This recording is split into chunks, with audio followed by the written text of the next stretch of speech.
우리는 익숙하다는 이유로 가족의 사랑과 배려를 당연하게 여기는 경우가 많죠. 하지만 잊지 말아야 되는 건 가족도 자신의 수많은 인간관계 중 하나라는 겁니다. 저도 철없던 10대, 20대를 지나 결혼을 하고 자식도 낳다 보니 깨달음이 오더라고요. 가까운 관계일수록 정도와 예를 갖춰야 한다는 걸요. 제가 애청하는 사연 채널을 보면 시댁과의 갈등에 대한 이야기가 어찌나 그리 많은지 저도 같이 공감하면 욕을 할 때도 많았는데 제가 직접 사연을 보내게 될 줄은 몰랐네요. 저와 남편은 동갑으로 대학 때 친구 소개로 만나 5년 장기 연애 끝에 결혼했어요. 20대 후반 결혼 적령기가 다가왔지만 저와 남편은 서로 결혼을 한다는 생각은 딱히 하지 않았던 것 같아요. 저는 외동딸이라 상관없었지만 남편에게는 4살 위 형님이 있었고 시어머니가 장남이 먼저 장가를 가야 막내도 결혼한다는 집안이었거든요.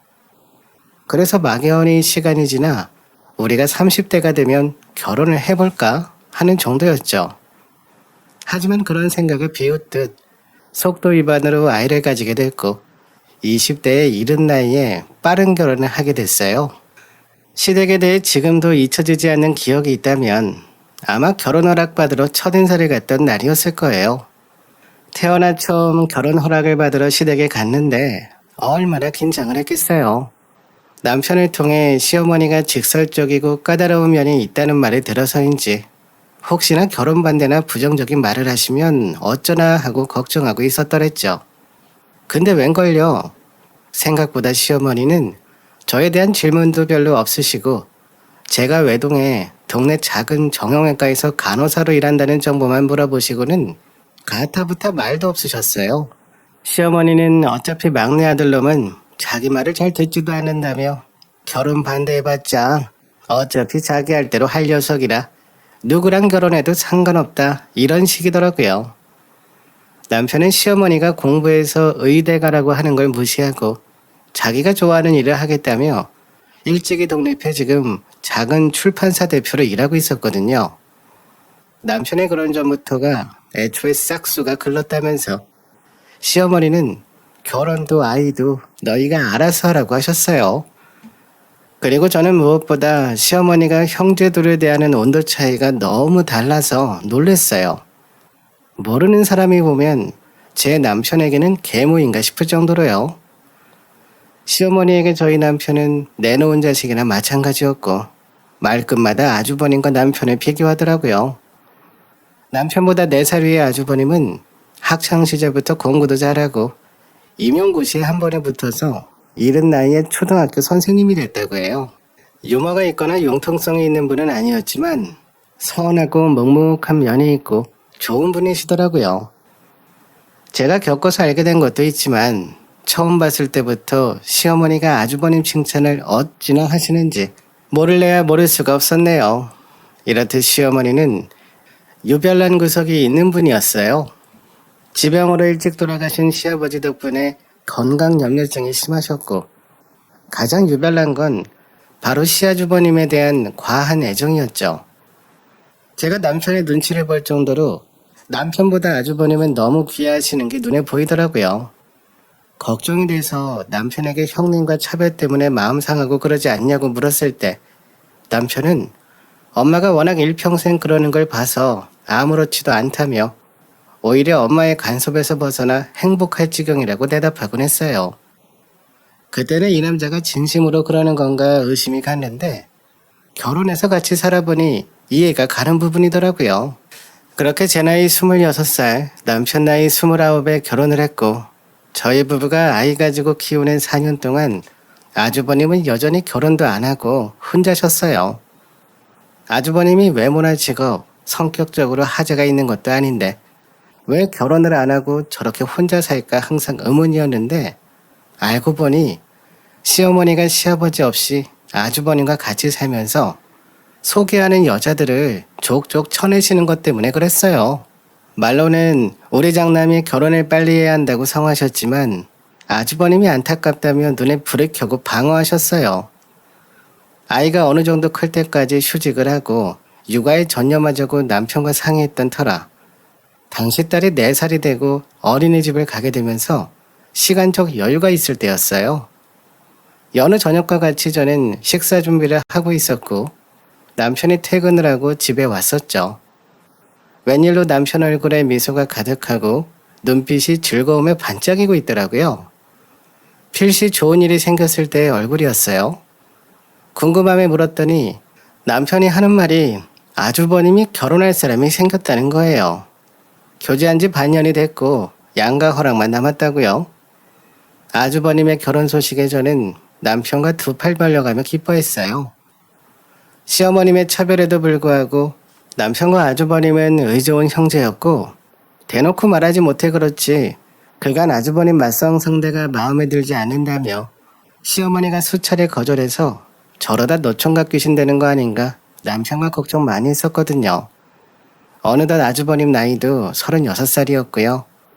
지금도 형님이 시댁에 처음 왔던 날이 생생히 기억나네요.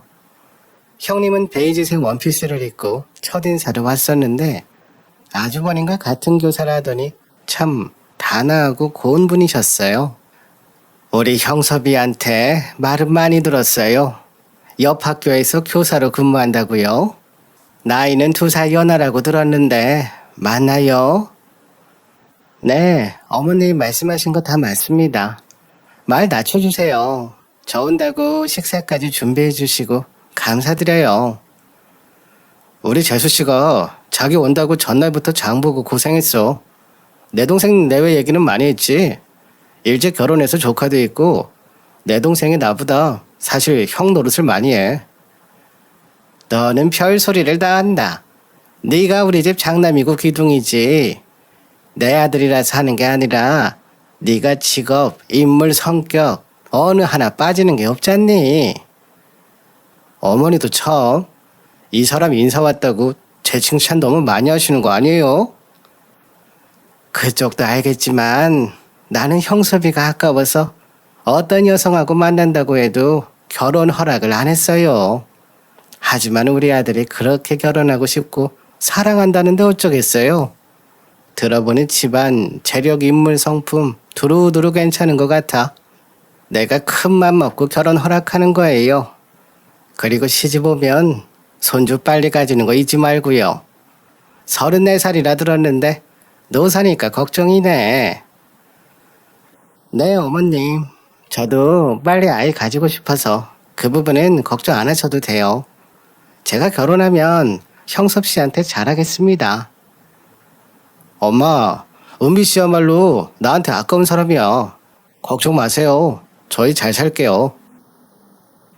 저렇게 모든 걸 두루두루 갖춘 여자가 있나 싶을 정도로 형님은 모든 걸 갖춘 여성이었어요. 저런 현숙하고 아름다운 아내를 맞이하려고 아주버님이 장가를 늦게 가나 싶을 정도로요. 저에게 형님의 이미지는 신선한 충격으로 다가왔고 저와 상반되는 여성스러운 모습이 너무 부러웠답니다. 시어머니는 처음에는 형님에 대해 썩 마음에 들어하지 않았지만 아주버님이 형님을 너무 사랑하니까 어쩔 수 없이 반대하시지 못하셨어요. 형님 조건도 너무 좋았고 결혼할 당시 상당히 고가의 예물을 해왔었고요. 그렇게 많은 이들의 축복 속에서 아주버님과 형님이 결혼을 성대하게 올렸고 결혼 1년 만에 조카를 가졌어요.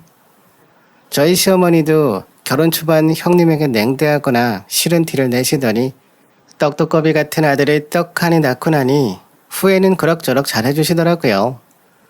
시간이 흘러 저와 남편도 딸아이 초등학교 입학을 앞두고 잘 살고 있었고 아주버님과 형님도 늦은 나이에 조카를 낳고 화목하게 살았어요. 물론 두 형제들끼리 교류도 많았고요. 시어머니도 혼자 사시면서 여러 모임과 취미생활에 바쁘셔서 집안 행사 때나 가끔 보고 별일 없이 평화롭게 흘러가던 때였죠. 당시 제가 결혼 8년 차고 아이도 크고 남편 사업도 자리를 잡으면서 저는 집 근처 병원의 파트타임 간호사 일을 다시 하고 있었어요. 그런데 그때 지금도 잊을 수 없는 응어리가 지는 일이 있었더랬죠. 저희 친정 부모님은 경기도 여주에 살고 계셨는데 혼자 정기 건강검진을 받으러 갔던 친정엄마가 유방암 판정을 받으신 거예요. 초음파 검사 결과 악성 종양이 꽤 크다고 해서 온 가족이 충격과 공포에 떨었었고요.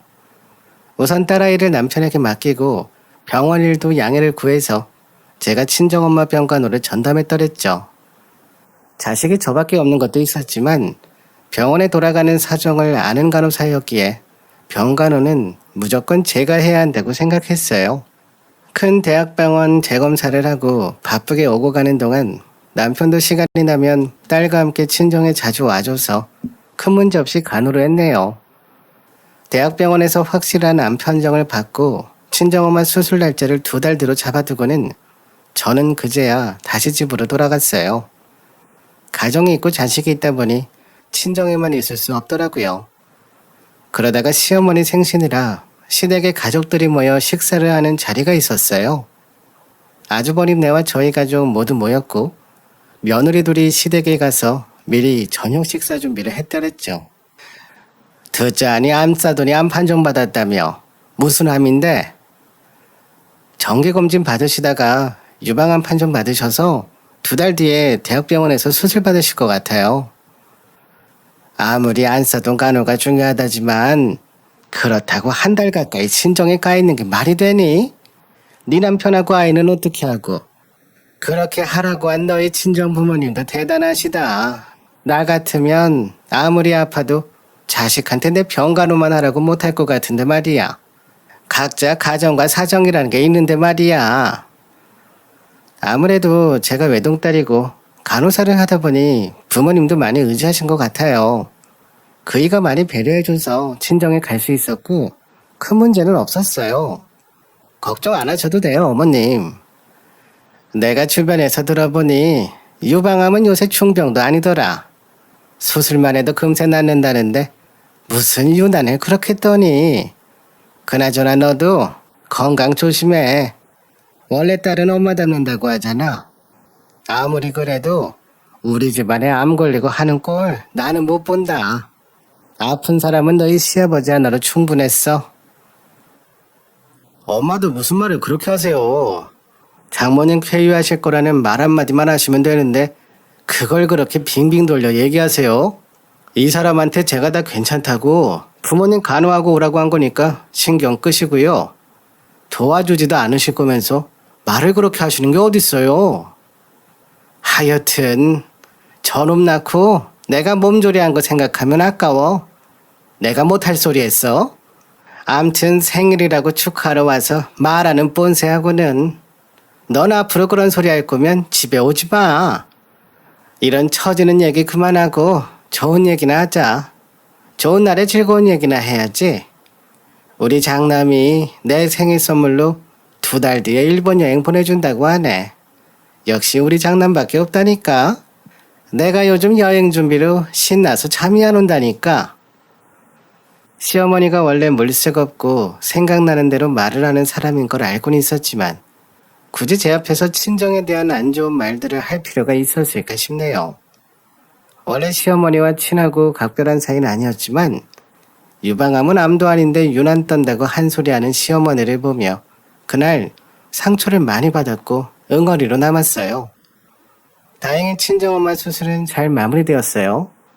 암 종양 크기도 예상했던 것보다 크기가 작았고 다른 부위로 전이가 안 돼서 일기 판정을 받고 무사히 퇴원까지 마칠 수 있었어요. 생각보다 심각한 상황은 벗어났기에 항암 치료는 하지 않고 방사선 치료 20회 정도 결정돼서 통원 치료하면 됐고요. 하늘이 저희 가족의 기도에 감복해서 기적이 일어난 것 같았고 너무나 감사했습니다. 친정엄마 암투병 때문에 정신이 없어 몰랐는데 얼마 뒤 시어머니는 아주버님과 단둘만의 일본 여행을 다녀온 것 같더라고요. 얘기를 들어보니 형님은 학교 일정과 조카가 아직 4살이라 일본 여행에 같이 못 갔다고 하고요. 아마 시어머님은 장남과 둘만의 여행이 더 좋았을 거지만요. 그러던 말던 저는 시어머니가 호들갑 떨지 말라고 했을 때부터 만정이 떨어져서 그 뒤로는 시어머니 일에는 관심 끄고 바쁘다는 핑계로 시댁도 잘 안 갔더랬죠.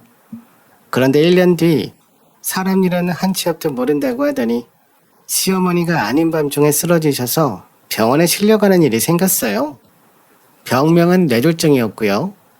후에 들어보니 전조 증상이 여러 번 있었을 거라는데 모르고 지나쳤나 보더라고요. 새벽 2시 온 가족이 자다가 병원 응급실에 불려가서 놀라고 당황스러운 몰골로 모여 있었어요. 시어머니는 날이 밝도록 여전히 정신을 차리지 못하셨고 아주버님과 형님은 학교 출근을 해야 돼서 누워있는 시어머니 모습만 보다가 집으로 다시 돌아갈 수밖에 없었고요.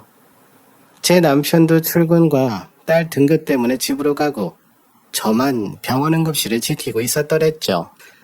이윽고 정신을 차린 시어머니는 자신이 아파서 쓰러졌다는 충격에 눈물만 흘리면서 아주버님만 찾기 시작하셨어요.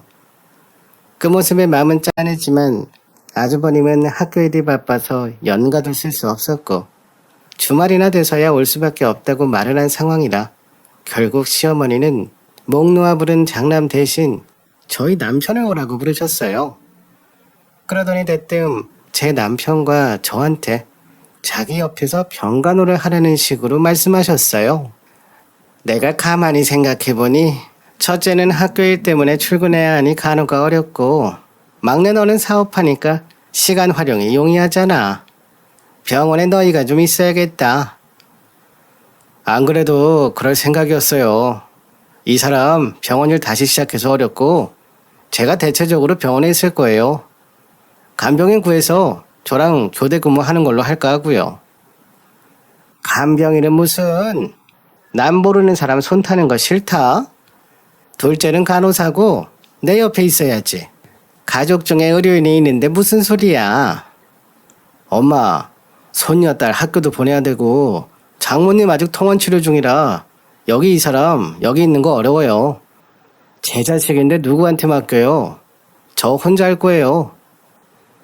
어머님 걱정 마세요. 그이 혼자 병간호 어차피 못해요. 제가 도울게요. 당연하지. 내가 무슨 일 생기면 다른 사단보다 네가 잘할 거 아니니. 너희 친정엄마 병간호도 네가 했고 그런 경험 있는 사람 없는 사람 차이가 얼마나 큰데. 아무튼 다른 직원한테 일 맡기고 부모님 병간호 한다고 회사에 말해놨어요. 필요할 때마다 잠깐씩 일 다녀오고 제가 간호 도맡아서 할 테니까 그렇게 알고 계세요. 무슨 일 생기면 저한테 다 말하시고요. 사실 저는 시어머니가 뻔뻔하게 자기 병간호하라고 하는 게 마음에 좋지 않았어요. 저희 친정엄마 아플 때 자식한테 간호시킨다고 뭐라고 했던 분이었거든요. 그런데 정작 자신이 아프니까 자식들한테 옆에 있으라는 걸 보고 저도 모르게 기가 차더라고요. 그러던 차에 남편이 출판사 일도 잠시 직원들에게 맡기고 시어머니 병간호를 하겠다고 하는 게 아니겠어요? 평소 시어머니 일에 미적지근한 남편이 그래도 엄마가 아프다고 하니까 저렇게 정성을 쏟으려 하나보다 싶었죠. 그래도 저는 그런 남편의 모습에 내심 걱정이 됐어요. 지난 8년간 지켜본 바로 시어머니가 그런 배려와 정성을 알아봐 줄 수 있는 사람은 아니었거든요. 그래서 제가 남편에게 병원비도 당신이 내주고 병간호도 혼자 하는데 괜찮겠냐 물었더니 남편은 웃으면서 부모님이라고 이제 어머니만 남으셨는데 여한 없이 해드리려고 한다며 자기가 자식돌이 알아서 할 테니 당신은 걱정 말라고 하는 거예요. 그리고 나서는 진짜 잠깐 몇 시간 자리 비울 때 제외하고 혼자 시어머니를 묵묵히 간호했어요. 그 극진한 병간호를 보면서 저도 시어머니에 대한 미움을 잠시 내려두고 남편을 도와 간호했었네요. 지성이면 감천이라고 어느 날 병실에 누워있는 시어머니가 저와 남편에게 큰아들이고 뭐고 다 소용없다며 저희 부부에게 감사하다고 한마디 하는데 얼마나 가슴 한켠이 뜨끈해지던지요. 무엇보다 남편의 고생을 알아주는 말 같아서 결혼하고 처음으로 시어머니가 달라 보였어요. 그러다 하루는 남편이 급한 일 때문에 나가고 저 혼자 시어머니 간호를 하게 된 날이었어요. 제가 잠시 화장실 간다고 자리를 비웠는데 시어머니가 답답했는지 병실에서 나와 로비에 앉아 다른 환자들과 두런두런 얘기를 나누고 있더라고요. 보니까 얼굴 안쪽에 안 좋아 보이는 걸로 봐서 풍이 왔나 보네. 맞죠? 매일 병실에 있는 그 남자 아들인가 보던데. 그래도 자식 복이 있네 그려. 부럽수다. 우리 아들놈은 일이 바쁘다고 주말에 겨우 보는데. 부모가 쓰러졌는데 간호 안 하면 그게 자식인가요? 응당 해야 되는 일이죠. 지금 간호하는 건 막내 아들 놈인데 마음 같아서는 장남한테 옆에 있어달라 하고 싶은 걸 참고 있어요. 아니 왜요? 장남이 간호를 더 잘합니까? 내가 보기엔 막내 아들도 열심히 간호하던데. 제가 아들만 둘인데 첫째는 초등학교 선생이고 둘째는 회사 사장이거든요. 마음 같아서는 효자인 우리 장남 보고 옆에 있어달라고 싶지만 병원비가 얼마나 비싸요? 들어보니 꽤 오래 입원해 있어야 된다는데 아무래도 돈 잘 버는 아들한테 병원비나 병간호 받아야 될 것 같아서 그래 시켰어요. 아이고 이 할매 대단한 분이네. 장남이 효자라도 지금 옆에 간호해준 아들이 최고예요. 보게 겨운 소리 하시네. 나는 10손가락 중에 더 아프고 더 아끼는 손가락이 있더라고요. 제 큰아들같이 좋은 아이가 없어요. 옆에만 있어도 마음 채워지는 걸 어떡해요. 지금도 보고 싶은 걸 겨우 참고 있는걸요. 시어머니는 첫째 아들을 이 세상에서 가장 사랑하는데 공무원 월급이 생각보다 적다면서 그런 귀한 자식한테 어떻게 자기 병원비를 감당하게 하냐는 거였어요. 시어머니는 그 아픈 와중에도 계산기를 두드렸나 보더라고요. 저는 너무나도 시어머니스러운 말이라 화도 안 났어요. 그럼 그렇지 싶고요. 제가 염려한 대로 남편의 정성스러운 간호가 무시당하는 것 같아 기분이 안 좋았고 남편이 이 사실을 알면 상처받을까 두려웠어요. 그리고 시어머니의 계산과 달리 제가 알기론 아주버님 병원비를 꽤 많이 내신 걸로 아는데 그걸 시어머니가 알면 장남한테 돈 다시 주라고 난리칠 것 같아서 걱정도 되더라고요. 그래서 일단 이 일은 저만 알고 비밀로 했어요. 시어머니는 역시나 병원에 입원하는 시간이 길어지니 본색을 드러내셨어요. 안 그래도 평소에 건강 염려증이 있는 분이 뇌졸중이 오면서 얼굴부터 다리까지 왼쪽이 살짝 마비가 와서 자기 몸을 마음대로 못 쓰게 되자 얼마나 신경질을 부리셨는지. 제가 병원 일할 때 진상 환자 본 건 아무것도 아니더라고요. 병원 밥은 간이 안 맞아 못 먹겠다느니 4인실은 절대 안 되고 개인 화장실이 있는 1인실로 옮겨달라느니 온갖 불평불만을 쏟아내셨어요. 그런 난리에도 남편은 아무 말 없이 시어머니가 해달라는 대로 다 해주더라고요. 새삼 내가 결혼한 남자가 대단하다 싶었어요. 시어머니의 집중 치료가 끝나면서 회복한다고 재활치료를 하게 됐는데 시어머니는 가장 비싼 치료를 받겠다고 하면서 한 달에 500만 원씩 지불하며 걷기 운동을 시작하셨어요. 저는 속이 타들어갔죠. 그 병원비가 피 같은 우리 남편 돈이었으니까요. 제가 남편한테 당신 한 달에 어머님 병원비만 해도 어마무시한데 괜찮냐고 걱정스레 물었더니 남편은 여전히 어깨만 으쓱하고 별말이 없었어요. 그래서 시어머니의 계산과 속셈을 다 알고 있는 저는 아무것도 모르는 남편을 보면서 혼자 소가리도 많이 했더랬죠. 시어머니한테 아무리 잘해봤자 아주버니만 생각하는 시어머니가 미웠고요. 태어난 시어머니는 언제 그랬냐는 듯 씩씩해지셨어요. 여전히 별나서 30분 걸리는 부자 동네 노인문화회관에 수업을 들으러 다닌다든지 유기농 아니면 안 먹는다든지 하는 건 여전했고요. 사람은 안 변하니까요. 그런데 그때 진짜 기가 막힌 일이 일어났어요. 몇 달 동안 시어머니 병수발 진상짓을 받아준 건 저와 남편이었는데 병원 퇴원하고 회복 후에 아주버님을 찾아가서 34평짜리 아파트 몇 억짜리를 사주신 거예요. 그것도 갑자기 저한테 전화를 해서 자랑스럽게 얘기하셨어요. 얘 둘째야, 내가 전에 말한 신축 아파트 생각나니? 왜 우리 손녀 초등학교 들어갈 때 학군 좋다고 이사 가고 싶다고 했던 그 동네 말이야. 어머니 당연히 기억나죠. 이번에 들어보니까 몇 달 새에 아파트 값이 몇 천만 원이나 올랐더라고요. 앞으로도 더 많이 오를 것 같아요. 그건 그렇고 그 아파트 얘기는 갑자기 왜 하세요? 내가 입이 근질거려서 가만히 있을 수가 있어야지. 나 어제 그 아파트 33평짜리 샀잖아. 일시불로 바로 구매했단다. 네? 그 아파트를 사셨다고요? 살고 계시던 주택은 어떻게 하시고 갑자기 아파트를 사셨어요? 내가 살 건 아니고 우리 장남 집 한 채 사줬다. 내가 이번에 죽다가 살아보니 후회될 일을 하면 안 되는 거더라. 우리 장남 월급 가지고 평생 언제 벌어서 집을 사? 내가 죽기 전에 늘 해주고 싶었는데 아예 이번 기회에 아파트 사줘버렸지. 네 말대로 아파트 주변 환경도 좋고 실제로 보니 더 좋다구나. 네 덕에 좋은 정보 얻어서 잘 샀지 뭐야.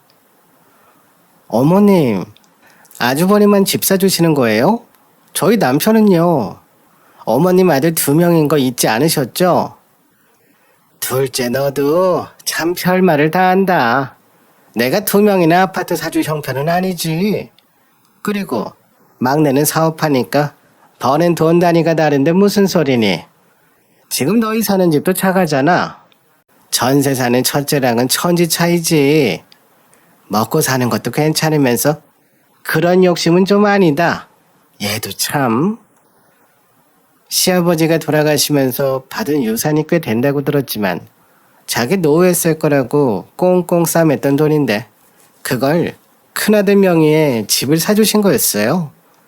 병간호는 우리 부부가 다 하고 심지어 남편은 군말 없이 그 비싼 병원비를 다 냈는데 저희에게는 고맙다는 말 한마디로 끝내고 얼굴만 몇 번 비춘 아주버님은 4억짜리 아파트를 덜컥 사주다녀.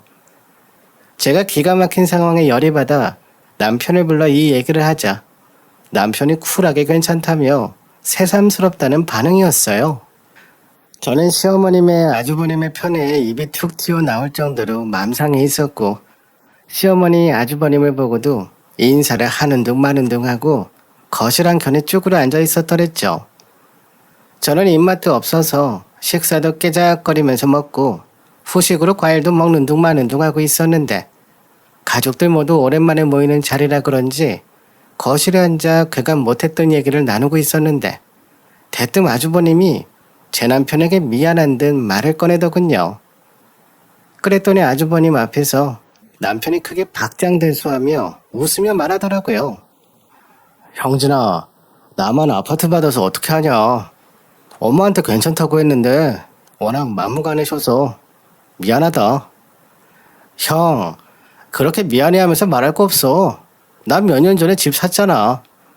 그리고 내가 이럴 줄 알고 여태 병원 치료비부터 엄마가 쓰는 모든 돈 다 엄마 카드로 썼잖아. 엄마는 진짜 형에 대한 사랑이 한결같아서 너무 투명한 분이야. 안 그래? 그러자 아주버님이 그랬어? 난 네가 혼자 병원비 내는 줄 알고 얼마나 마음 쫄렸는지 몰라.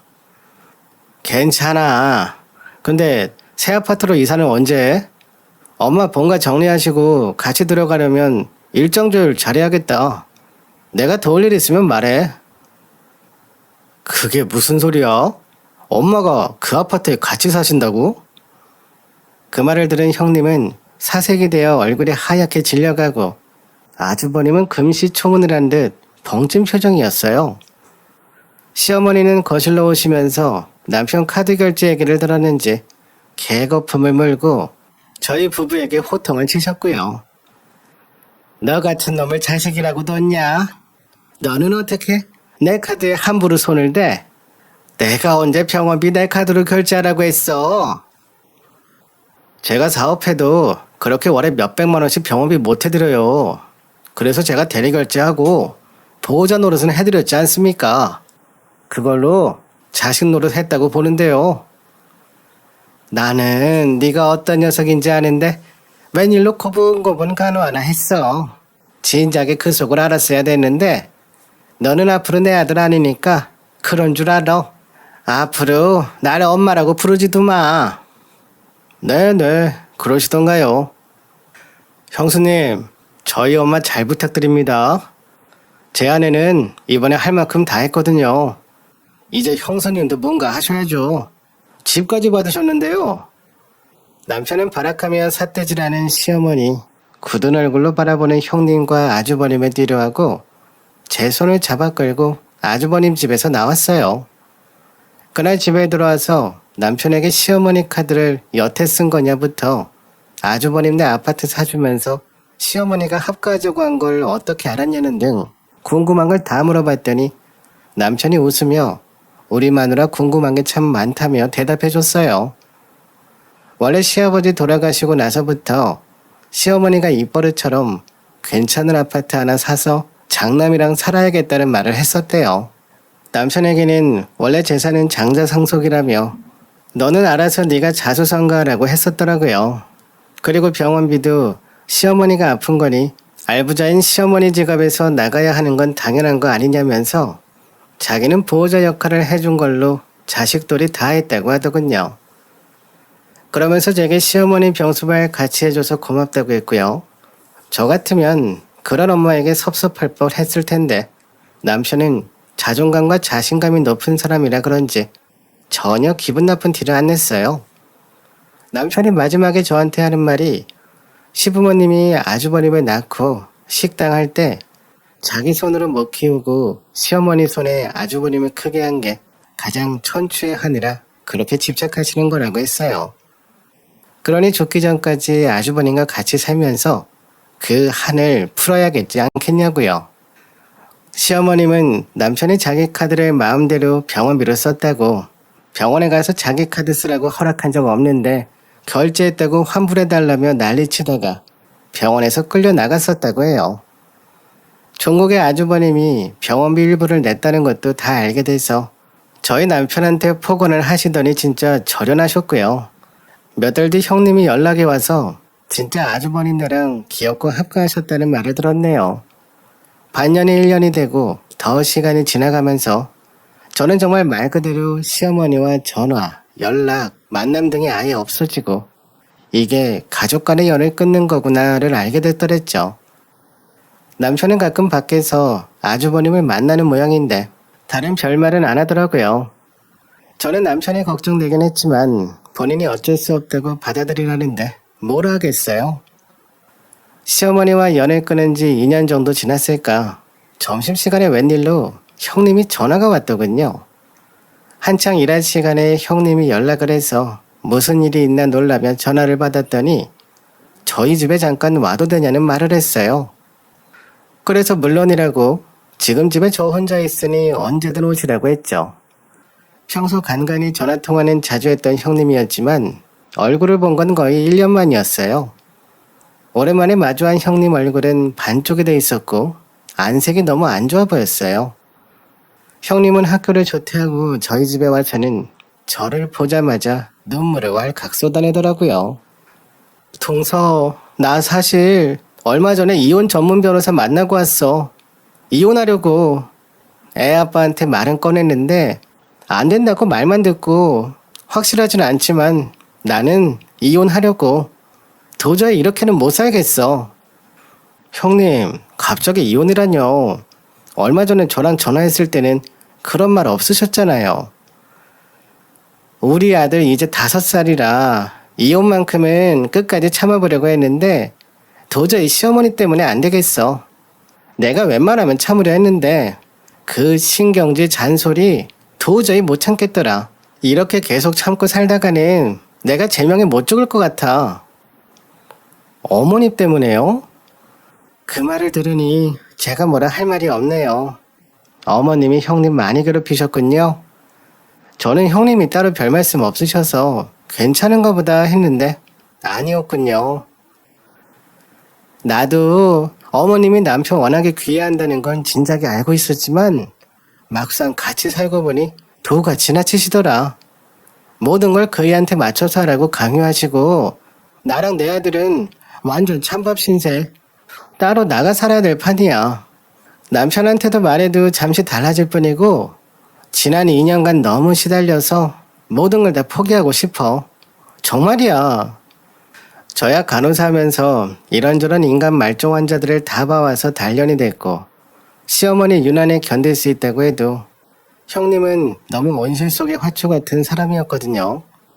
거기에 시모에 오직 사랑 아주버님이 끼어있는 문제는 더했겠죠. 형님은 울면서 그간 있었던 일들의 하소연을 제게다 풀어놓았습니다.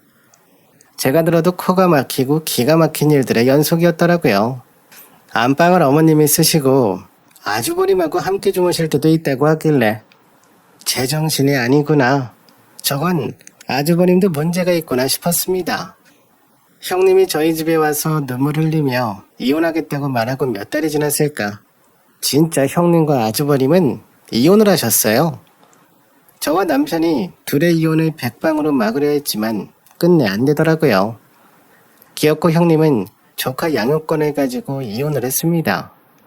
남편 말로는 아주버님도 이혼만큼 막으려고 애썼다는데 형수의 결심이 워낙 확고해서 안 됐다고 하더군요. 그 때문에 아주버님이 마음고생은 너무 심하게 해서 건강까지 안 좋아졌다고 하고요. 한동안 저와 남편도 아주버님 이혼 때문에 마음이 어지러웠어요. 부부가 서로 살면서 안 맞아 이혼한 것도 아니고 시어머니가 아주버님과 형님 사이에서 이간질하고 형님을 괴롭혀서 이혼한 거였으니까요. 저도 시어머니가 얼마나 모질고 못된 짓을 하는지 알고 있었기에 형님의 고통과 이혼이 마음이 아팠어요. 제가 중간에서 도와주지 못한 것 같아서 더 마음 쓰인 것도 있었고요. 중간에 아주버님이 남편과 우리 집에 온 적이 있었는데 이혼하고 건강이 안 좋아졌다 하더니 아주버님은 몸무게가 10kg나 빠질 정도로 몸이 축 나 있었습니다. 잠도 잘 못 자고 먹는 것도 잘 못해서 그렇게 몸이 상했나 보더라고요. 제 남편에게도 모질게 굴더니 이제는 아주버님 가족에게도 해코지 않은 시어머니가 너무 미워지는 순간이었어요. 저는 형님과 꾸준히 연락하고 만나는데 그때마다 느낀 건 형님도 아주버님과 똑같이 서로를 그리워하고 여전히 사랑하고 있다는 거였어요.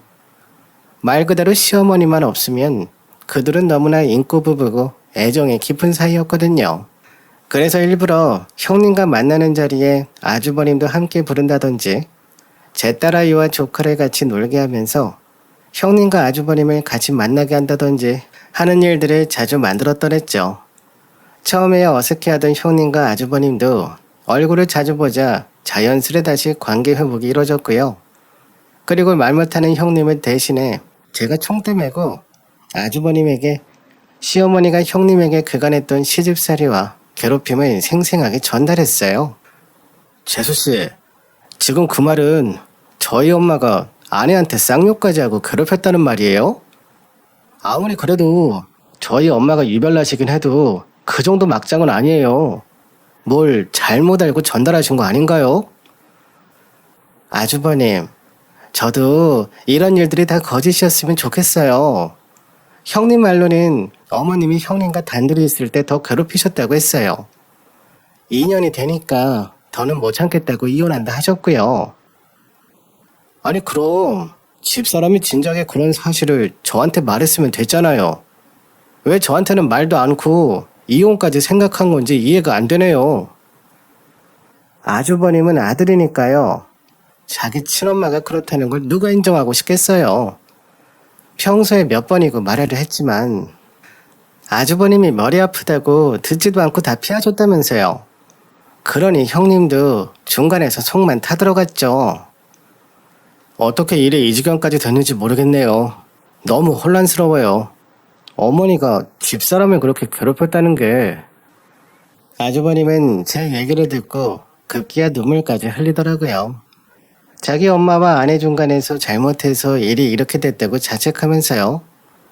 저는 이제라도 늦지 않았으니 다시 바로잡으라고 했습니다. 그리고 얼마 후 아주버님은 시어머니와 크게 싸워 관계를 정리하고 그 아파트에서 나와 형님네로 가버렸어요. 그 젠틀하고 조용한 아주버님이 어머니께 다시 보지 말자고 선언하며 자기 가족에게 돌아가겠다고 했다니 저는 남편에게 전해 듣고도 믿어지지 않더라고요. 아주버님은 사준 집도 필요 없다고 하면서 시어머니에게 명의 이전을 해버리고는 앞으로 애정이든 관심이든 다 필요 없다며 연락하지 말라고 했다네요. 결국 아주버님과 형님은 재결합을 했고, 시어머니는 아주버님이 연락을 받지 않자 저희 남편에게도 연락을 하고 난리였나 보더라고요. 어느 날 친척분이 연락 와서 시어머니가 또 뇌졸중으로 병원 신세를 지고 있는데 아들 둘이 뭐하고 있냐고 하셨나 보더군요. 그런데 어쩌나요? 저와 남편, 아주버님과 형님은 시어머니와 연을 끊어버리게 된걸요. 차마 자세한 사정을 친척 어르신께 말 못하고 남편과 아주버님은 누구 하나 먼저 어머니한테 가보자고 말을 못했나 보더라고요. 남편은 시어머니가 돈이 없는 분도 아니고 알아서 간병인 구하고 잘 이겨내실 거라는 말을 하고는 그 뒤로 시어머니 얘기도 꺼내지 않았어요. 그렇게 시어머니의 편중된 사랑과 과한 집착은 자식의 손자를 불러왔네요. 저는 시어머니를 보면서 가족이라는 관계도 인간관계 중 하나라는 걸 새삼 느꼈어요. 가까운 사이일수록 선을 잘 지키고 잘해야 한다는 것도요. 지금은 시어머니를 안 본 지 5년 정도 됐고 건강을 어느 정도 회복해서 요양원에 가 계신다는 정도만 알고 있어요. 부모와 자식의 인연은 자신이 선택할 수 없다고 하잖아요. 하늘의 인연이라고요. 운이 안 좋으면 내 부모가 유별나고 모난 사람일 수도 있고요. 그래서 가족이라고 이해하고 감싸려 노력하지만 결국 사람은 참는데 한계가 있고 가족이지만 관계를 끊어낼 수 있는 거더라고요. 저희 부부 사연을 들으면서 공감하는 분들이 꽤 있을 거라고 생각이 되네요. 하지만 어쩌겠어요. 이 세상에서 가장 중요한 것은 나인 것을요. 여러분에게는 그런 비극적인 일이 없길 바라며 제 이야기를 들어주신 분들께 감사와 평안을 전합니다.